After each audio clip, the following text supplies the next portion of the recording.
Malaquias capítulo 4, versículo 5. Olha o que nos diz as Escrituras. Eis que eu vos enviarei o profeta Elias, antes que venha o grande e terrível dia do Senhor. O grande e terrível dia do Senhor já veio? Não. A primeira vinda de Jesus não foi o grande e terrível dia do Senhor. Essa é a sua segunda vinda. E a Bíblia diz que antes da segunda vinda de Jesus, o grande e terrível dia do Senhor, a Bíblia promete de que para enfrentar aquela geração prostituída... Vamos abrir a Bíblia. Malaquias, abram lá, porque eu não tenho o texto aqui. Apenas para nós identificarmos que geração é essa que nós vivemos, irmãos. Olha a gravidade dessa geração. Olha a característica desse povo. Malaquias capítulo 4, verso 6. É a continuidade dessa passagem. Por que que a nossa geração ela está tão corrompida? Qual é a razão? Ele converterá, perceba que a palavra-chave, tanto em João Batista como Elias, qual é? Conversão, mudança de vida, transformação. Porque aquilo ali, Laodiceia, jamais, não entra no céu. Na condição de Laodiceia, não há salvação. É melhor que eu seja frio do que ser morno, diz as Escrituras. Então, conversão. Mas conversão do quê? Ele converterá o coração dos pais aos filhos e o coração dos filhos a seus pais, para que eu não venha e fira a terra com maldição. Então nós vemos claramente que o inimigo, para conseguir perverter a sociedade e perverter naturalmente a igreja cristã, como nós vimos ali, ele está agindo por meio do círculo quê? O profeta Elias, ele deve se manifestar e converter o coração dos pais aos filhos e dos filhos aos pais. Isso significa que a obra do profeta Elias é uma obra que começa no círculo familiar, dentro de casa. É por isso que Satanás está atacando as escolas, as universidades, porque ele sabe que a educação ela é fundamental. Eu me lembro que uma vez, estudando sobre educação, um jesuíta disse o seguinte: eu não preciso que o teu filho ele seja exatamente um católico.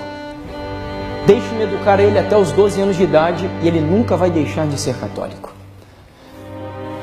Então isso é para que nós entendamos que há uma batalha muito mais profunda, que não envolve só aspectos doutrinários, envolvem aspectos educativos, envolvem aspectos alimentares, envolvem aspectos de toda a natureza que os irmãos podem imaginar.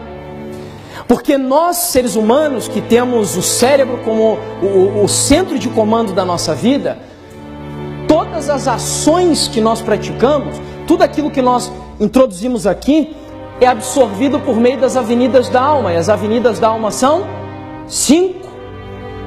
Então, toda a forma de perversão e distorção das avenidas da alma, que eu assisto, que eu ouço, que eu como, que eu toco e o que eu falo, tudo isso vai afetar direta ou indiretamente a nossa vida e as nossas atitudes e os nossos comportamentos. Então a questão ela é muito mais ampla, ela é muito mais séria. Por essa razão que quando eu estudo a história de Elias e de João Batista, eu encontro algo fenomenal. A comida de Elias e de João Batista era a comida de qualquer outra pessoa daquele tempo? Ou a alimentação deles era diferente?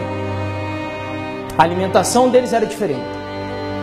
A vestimenta de Elias e de João Batista era a mesma que os outros usavam ou era uma vestimenta diferente? Como que eles se vestiam? Isso não significa que eu tenho hoje que andar com a roupa de pelos de camelo, de túnica. São princípios que Deus nos mostra, entende? Não significa que eu tenho que comer mel silvestres e alfarroba. Não é isso?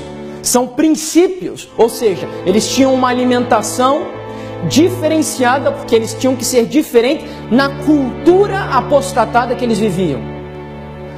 Então era um homem que tinha identidade, que tinha personalidade, no meio de uma geração apostatada e prostituída, a educação de João Batista e de Elias foi a mesma dos outros ou foi diferente?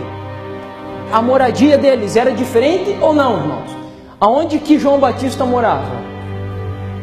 Significa que eu tenho que ir no deserto. Mas presta atenção, são princípios. Em 1863, essa igreja recebeu, como luz divina por meio da serva do Senhor, a revelação de uma reforma alimentar que nós deveríamos fazer.